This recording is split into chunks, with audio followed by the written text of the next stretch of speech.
Hello, everyone. Sorry about that technical difficulties we was having just then. But I'm so excited about today's show.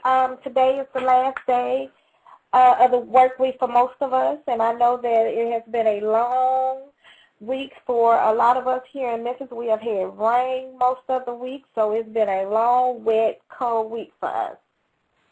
We work hard all week, and then, on Fridays or Saturdays, we take the time to just reflect on what we have accomplished or what we did not accomplish. And I know many of you, just like me, wonder, how did you accomplish everything that was on your plate for the week? How can you manage it better? I mean, how can you just get some of these things off of your plate? I know I have post-its everywhere. It's all over my desk, all over the house.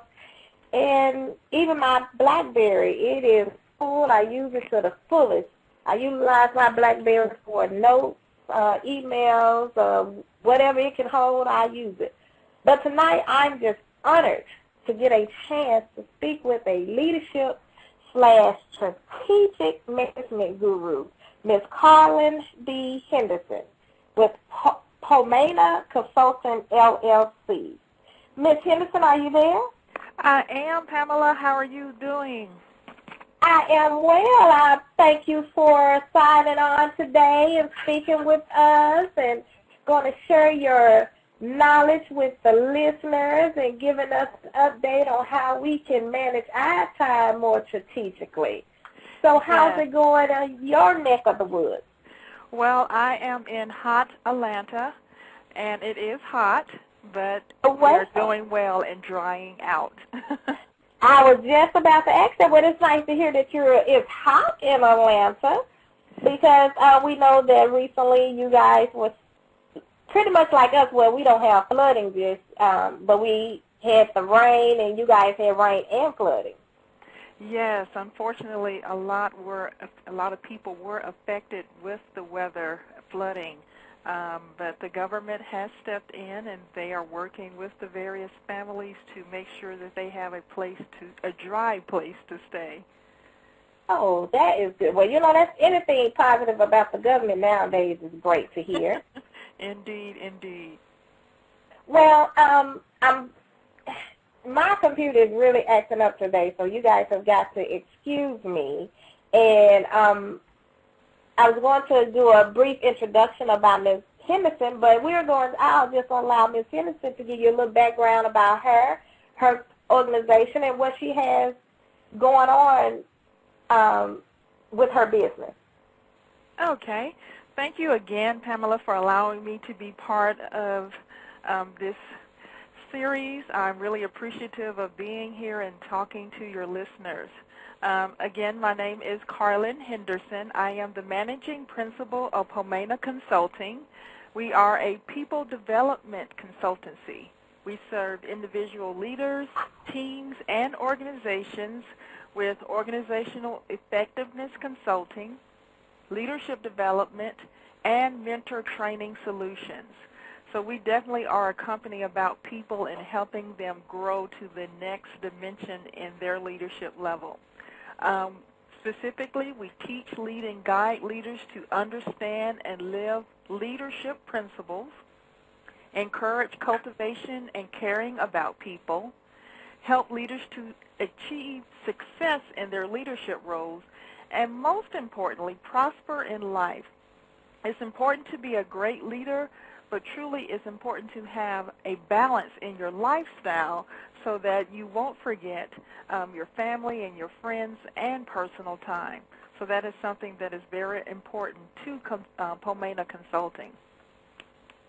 Wow, I like that work-life balance. Believe it or not, I did my thesis on work-life balance because, as you stated, if you lose the focus of the balance, then it throws off not only work, it throws off your family life, it throws off a lot of things. So talk to us a little bit about that aspect. With that, I know it falls up under your teaching. Give us a little bit about that work-life balance. Well, when a leader is in a leadership role, it is very demanding. whether they are a solopreneur, whether they are an executive in a corporate environment, maybe a nonprofit leader, or even a ministry leader. These roles are very, very demanding. And if a leader does not take the time to implement personal time, it could really wear and tear on an individual's personality, on their soulish and spiritual realm, and of course physically. So it's very important that when a leader is going forward and walking in their calling, walking in a place of leading people to a new destination because of a vision that that leader has, it is very important for that leader to understand that they have to take breaks, that they have to step back and replenish themselves, whether that is with intimate time with their family and friends, or just that personal time that they need to replenish within themselves.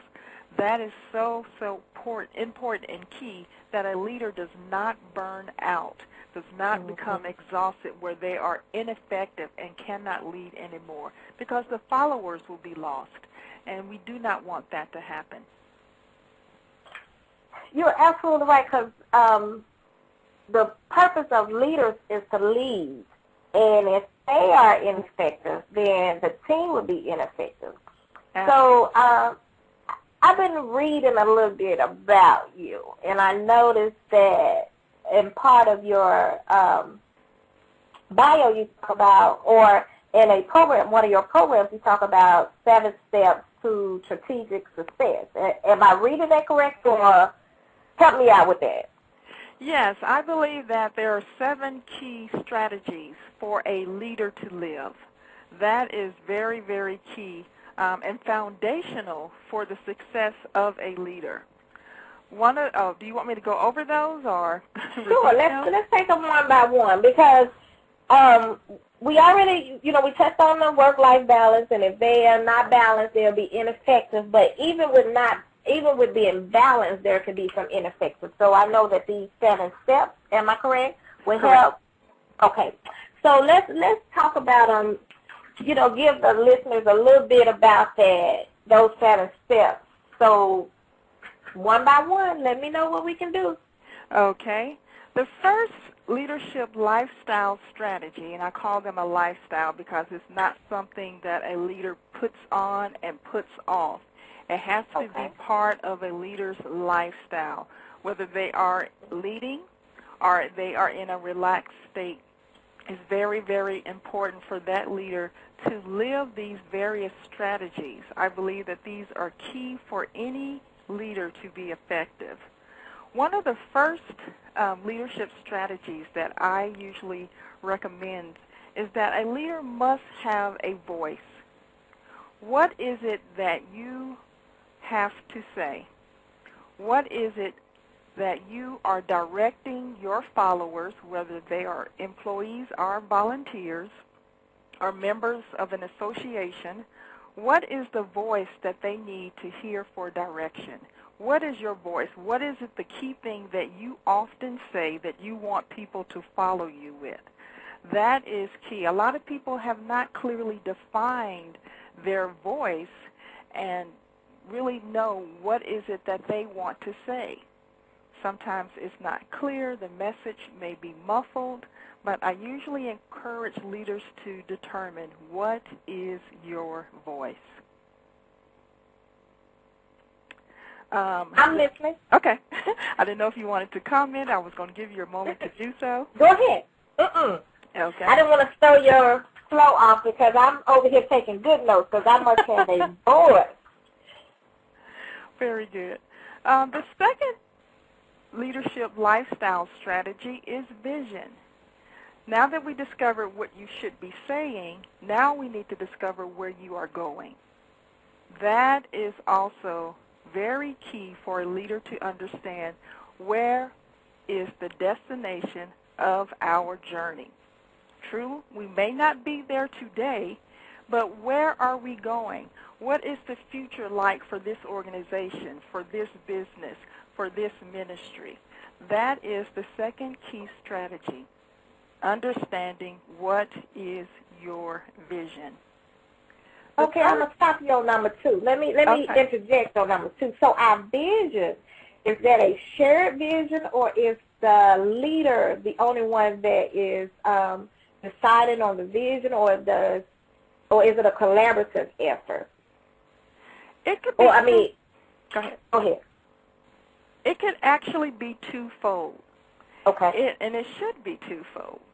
Okay. One, it should be a collaborative vision for where the organization is going.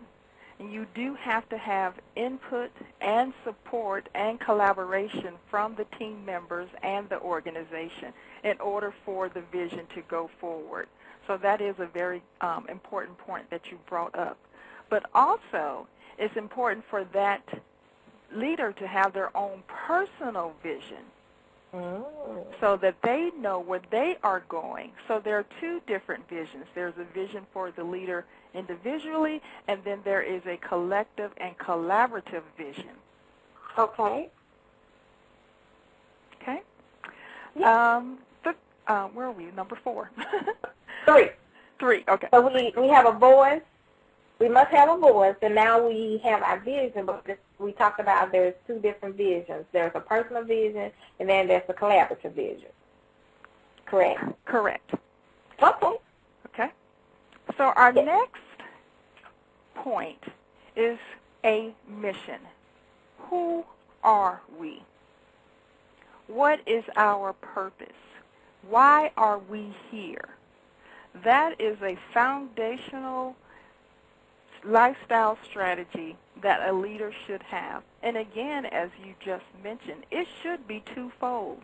It should be where a leader have their own personal vision. Mission statement.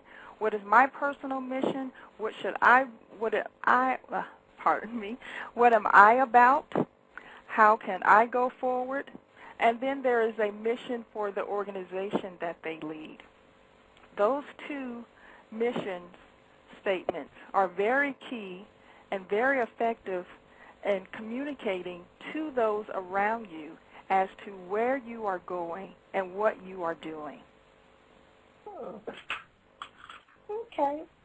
So would you say that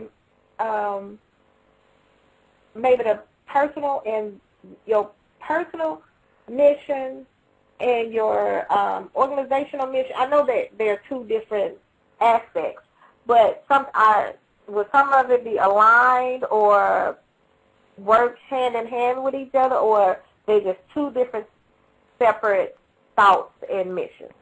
Actually, Pamela, that's a great question. I think they should be both. Definitely the personal mission, the vision, and the voice in an organizational setting should align. They should not be disconnected nor scattered. But when you are on a personal level, it could be some separation because you may have a goal for the organization collectively, but then again you have your own personal goals as well.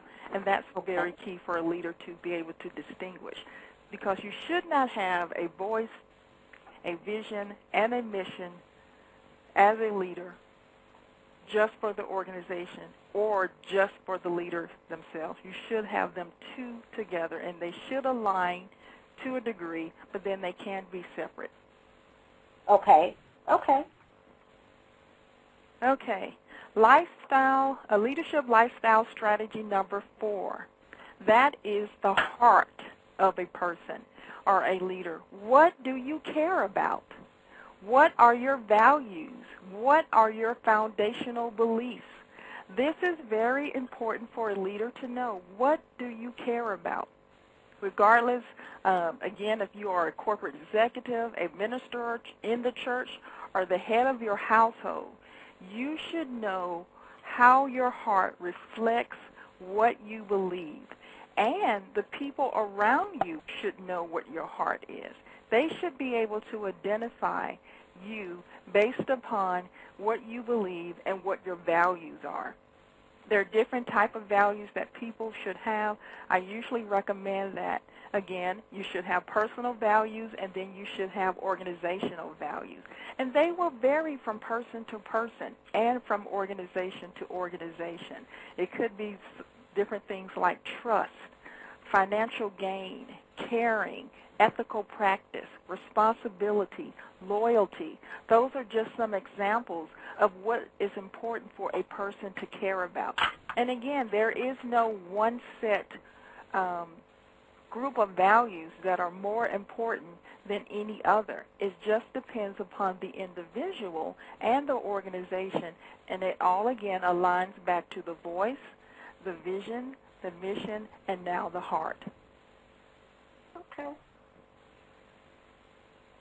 Go ahead. Okay, I had to take a sip of water there. Okay. Leadership lifestyle strategy number 5. The 5th strategy is drivers. What motivates you as a leader?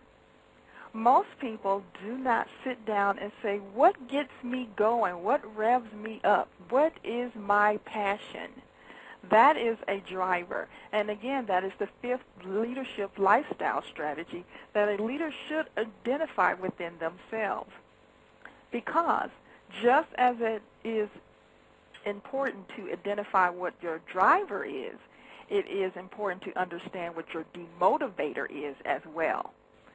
So that if you have that type of self-awareness about yourself, you will be able to know what pushes you, what motivates you, and you should have those things in your life, or you should have those people in your life. Usually a person may not be able to identify them, but if they talk to family members and close friends, they should be able to help you understand what your drivers are, what are the signals that motivate you, what are the triggers that get you to the point that you need to be or not to be. And sometimes we can have triggers that have a negative impact. And it's just as important to understand what those drivers or those demotivators are as well. Understanding self-awareness, that's really key. And I always encourage people to take the time to do that, because a lot of people have never really sat down and say, what drives me and what motivates me? And you should have 2 or 3 different motivators, and you should be able to identify 2 to 3 demotivators as well. So with sitting down and thinking about your motivators, is there a particular exercise, or are you just brainstorming or thinking about, when it's not storming outside, I'm really excited? Or, I mean, is that how you come up with your motivators and your demotivators, or is there, I mean, what's the best way to do it? Or you just, is it a sheet of paper and you have one, you draw a line down the middle of it and you say motivate, activity, and then you write motivation or demotivation beside it? Or what kind of techniques do you use or you recommend to your clients when you're having them to go through this exercise? That's an excellent question, and I do work with my clients, and that's part of my assessment when I work with either an individual, a team, or an organization. We try to sit down and understand what is their motivational fit. What gets you, again, motivated? What are your drivers? And it varies from person to person. Sometimes people like complex problems. That just gets them going because they love to think. They love to analyze. Some people like details. You know, the devil is in the details, they say, and they like working that way. Some people prefer interaction. I have to work with people. That's important to me. And some people may say, I prefer to work by myself and let me do my work, and then I may need to report in. One more example is that some people like routine. I need to do the same thing every day, all day. That is okay with me. I personally need variety. I can't do the same thing every day, all day.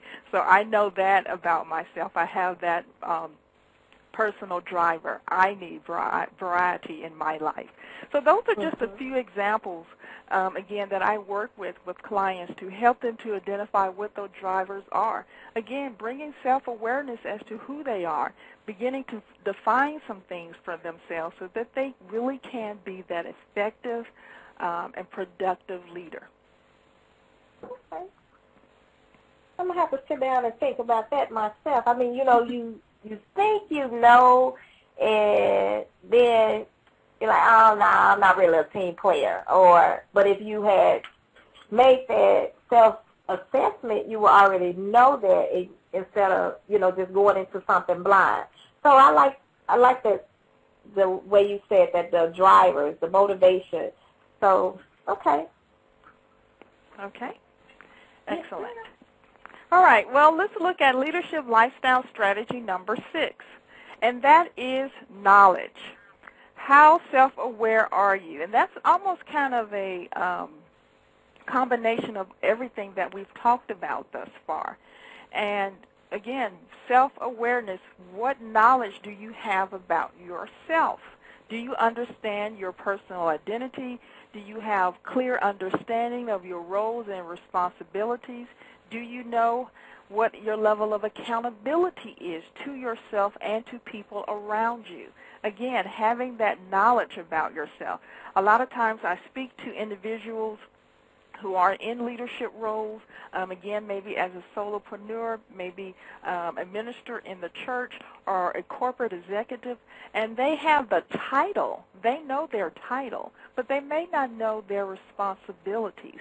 You should have knowledge of what your responsibilities are as a leader, regardless of what setting that you are in. You should have that type of knowledge about yourself. You can, of course, understand and seek out peers that work with you. If you're in corporate America, look at your job description and review that with your manager. But you should have knowledge of some of the things in your life. Again, specifically talking about leadership, your roles and your responsibilities and your accountabilities. Do you understand your influence, your authority, and your power and your impact as a leader? Do you know how you influence people? A lot of people may not know. They don't understand that people really follow them or respect them because they are a great leader. But they don't necessarily may have that knowledge about themselves. So it's an assessment that I work with people to help them to understand what are some things that you do well, what are some things that you can increase in your knowledge about yourself, and those are some things that we kind of walk through when I work with leaders, understanding, again, your influence, your authority, your responsibility, your roles, and your accountability.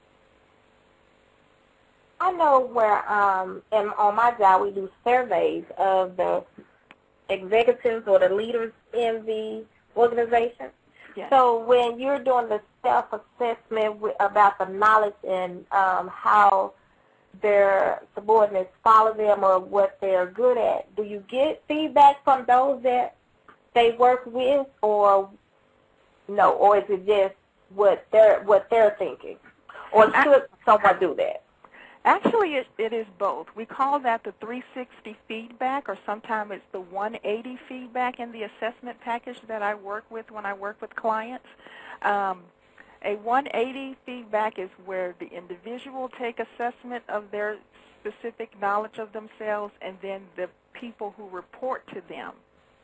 With a 360, it includes the 180 where they have self-assessment and peer assessment, and then direct reports, but then the people who they report to are included.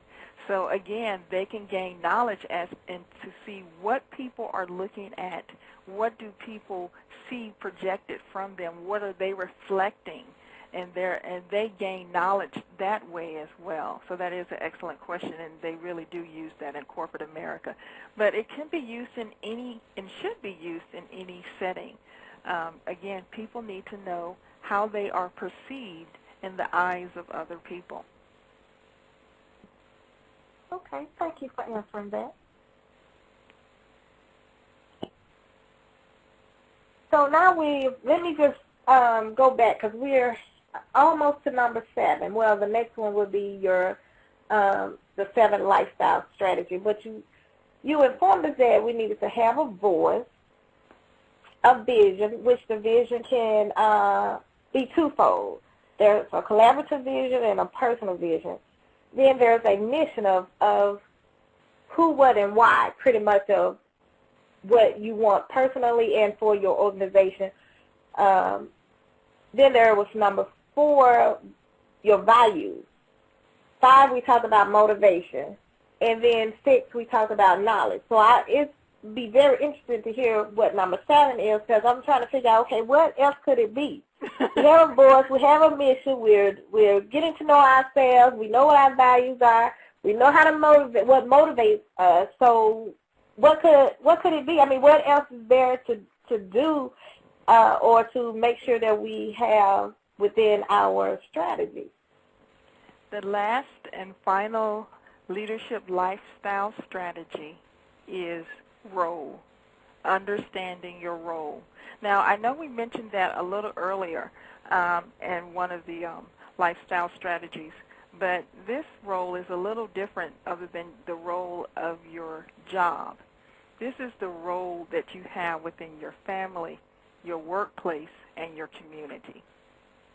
So understanding yourself as a role model, should I say, to be more specific, understanding how you are influencing people around you. That is very key. We see people in sports, in our government, they are role models whether they want to be or not. And that is key for us to understand as leaders. We may or may not be in front of the television, but we still are role models. And it is important for a leader to understand what and how they are a role model to those around them, understanding their responsibility as a role model, because they have the power to influence the life of other people. So they need to be constantly aware as to what they do, what they say, how they interact. All of those things impact the leader and in their role model position. So I always consciously am thinking about how am I affecting other people. They are looking to me to not get angry. They're looking to me to have a positive attitude. Does this mean perfection? Absolutely not. No one is perfect. But it is a lifestyle of discipline. It is a lifestyle of having integrity. It is a lifestyle that a role model must live up to when you are in a leadership position. That goes back to what Pomona stands for, and is cultivating and caring about people. That is the role that a leader should take on. You are cultivating people and you are caring about them. And what a wonderful testament it should be if someone can say, wow, you are a very caring person. You have poured into my life, or you have influenced my life directly or indirectly. All of those things are very, very important for a leader to understand. So last but not least, understanding your role. You can influence people positively or negatively. It's up to you how you want to influence people. And so it's a decision that a person constantly has to make. It could be the father and the head of the family. It could be, again, a leader within a faith-based organization or a nonprofit organization, in front of the television or not. What is your role? Do you understand it, and do you live it? Wow. Interesting. So, okay, I'm going to let you recap the 7 lifestyle leadership strategies, but it's got to be a way for well, let me ask you this before I say that. Who can benefit from these 7 lifestyle strategies that you just spoke about? anyone in a leadership role. Anyone in a leadership role who needs to develop their leadership skills, because one thing I have discovered, just because you have a title, it does not make you a leader. A leader is a person of influence, a person who impacts, a person who truly knows vision and mission and values. All of those things are encompassed within a leader. So anyone who is leading the head of their household, who is leading a corporation, or even a solopreneur, you may say, well, it's just me. I don't really have direct reports in my small business. But you work with different vendors. You work with different clients. It's important for you to be a leader in those responsibilities as well. Okay. So pretty much, as you said, anyone that has a leadership role, or maybe someone that is thinking about becoming a leader, that may be one of their goals, would your class or benefit them? Because if I'm correct, you do have a telecourse that's coming up. Actually, I do, and thank you for mentioning that. I have a Strategic Success Secrets telecourse that is coming up on Tuesday, October the 13th, 7 p.m. Eastern Standard Time. This class is the ultimate condensed version of strategic thinking and planning. It is very key for leaders to be able to think strategically, and this encompasses the direction of understanding vision. Where are we going? And the strategic plan should always be a plan that a leader should have.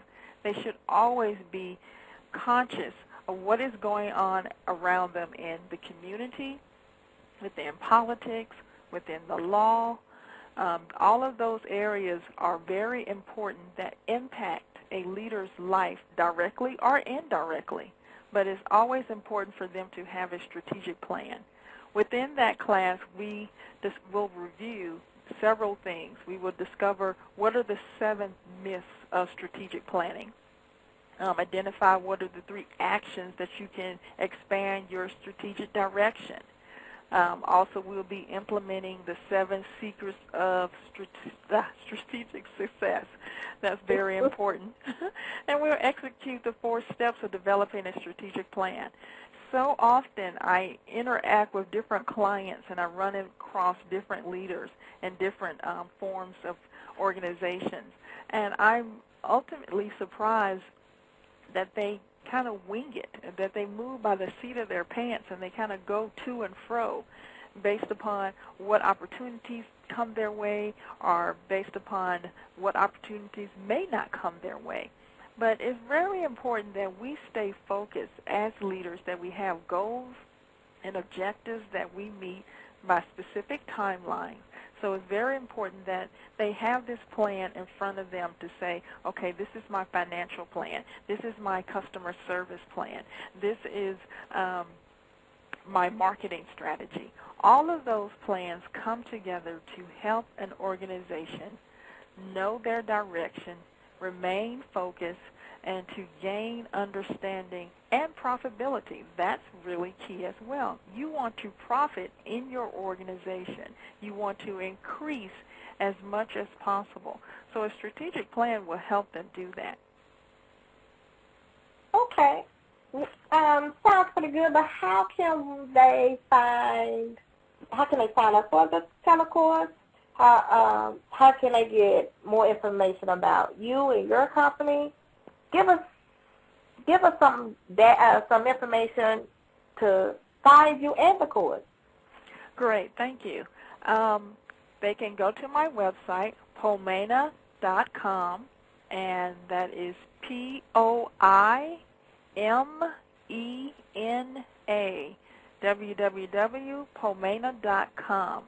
That is my website. We have a host of different brand projects that I offer to clients. We have individual leadership development programs. We have group leadership development programs. I have a Leader by Design mentor program to help individuals develop themselves. We have the Pomona Principles, a class that is named after the organization, and that is a mentor development and training course. So again, as the name really talks about cultivating and caring about people, we have a whole host of programs that really help leaders and aspiring leaders to cultivate their skills, to cultivate their character, and cultivate their relationship building skills to be the best that they can be. Specifically regarding the class, again, you can find that on my website at pomena.com. The class, again, is next Tuesday, October the 13th at 7 p.m. Eastern Standard Time. The investment for the course is $67, which is really a steal. You get the recording of the class after the class. You get a workbook because there is a wealth of information that will be shared within the class, and I don't want anyone to miss the key information that will be shared. So there's a workbook that captures your notes so that you can easily walk through the course, and also there is what I call the profitability resources. There's so much information that needs to be covered in the class, but I know we can't go in detail with everything. So what I have arranged is I have strategic alliances, and they will be available to participants in the class that if they want to further their study in a specific area for strategic planning or marketing, or they need assistance, they could contact these industry leaders, these industry experts, and follow up with them to get more in detail with their strategic planning. And I'm glad to say that, Pamela, you will be there as one of our profitability resources, so I'm very happy to extend that resource to the participants in the class. Thank you for allowing me to be a part of your class and a part of your leadership development. So I do appreciate that. CMB Virtual Assistants will offer our services to whomever needs it.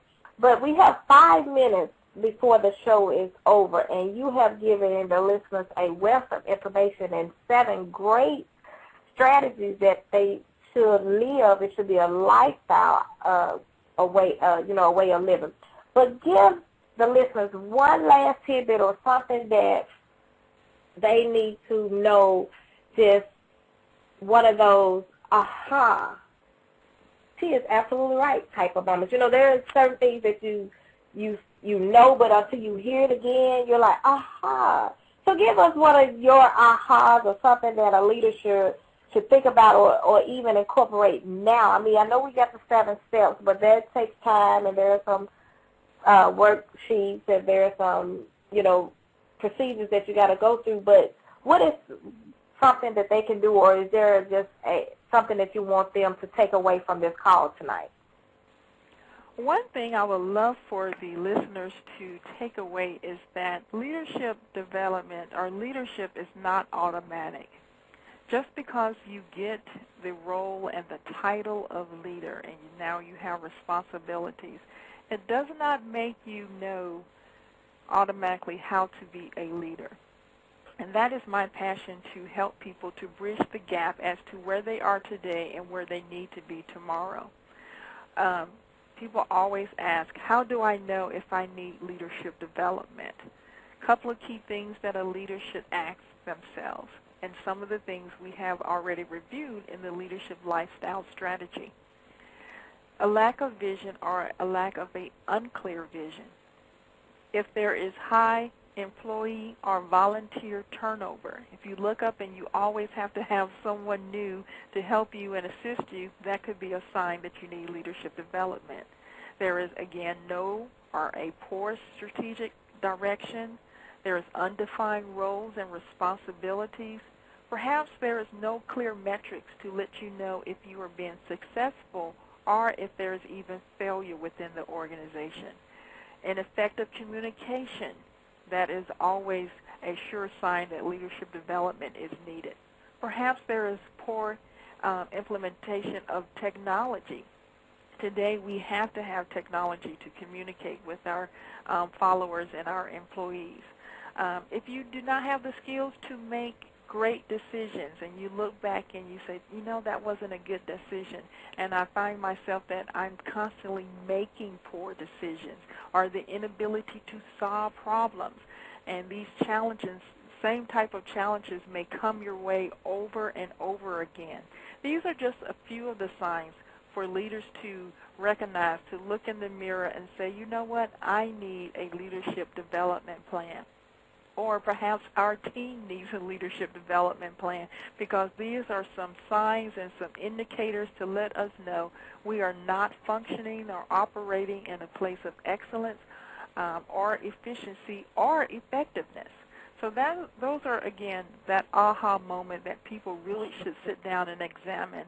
Am I a good leader? Do I have a clear vision? Are people following me? Do I have strategic direction? Are our roles and responsibilities clear? Do I have good decision-making skills or good problem-solving skills? Do I interact with people well? These are some questions a leader should take the time and honestly examine within themselves. And if the answer is that I am not the best in all of these areas, yes, you need a leadership development program.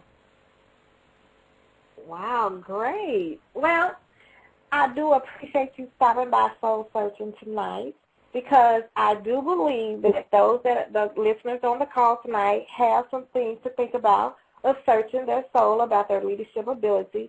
And the 7 principles, I know if they was writing them down, they're going to go back and look over them and think about each one.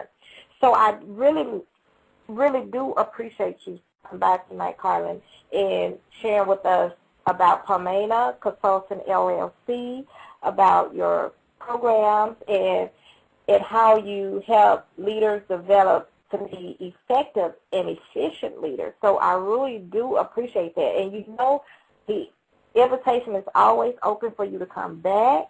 You just let us know when you want to come back and share some more of your leadership strategy knowledge with the listeners, because I know they benefit from it. So I just want to say thank you again and give the listeners one more time your website and how to reach you. Great. Thank you for having me on Soul Searching tonight. It has truly been my privilege and pleasure. Again, if you are interested in having a leadership development plan or program for individuals or for your team, I am available at Poimena Consulting. You can reach me at my website at www.Poimena, Poimena.com, or you can reach me via email, khenderson@pomena.com. Well, thank you, Ms. Henderson, and you enjoy the rest of your weekend, and enjoy that good weather. I'm going to stay inside because it's raining here in Tennessee, but I do appreciate you stopping by. This has been Pamela King with Soul Searching Blog Talk Radio, and we look forward to seeing you, hearing you on the radio with us on Monday.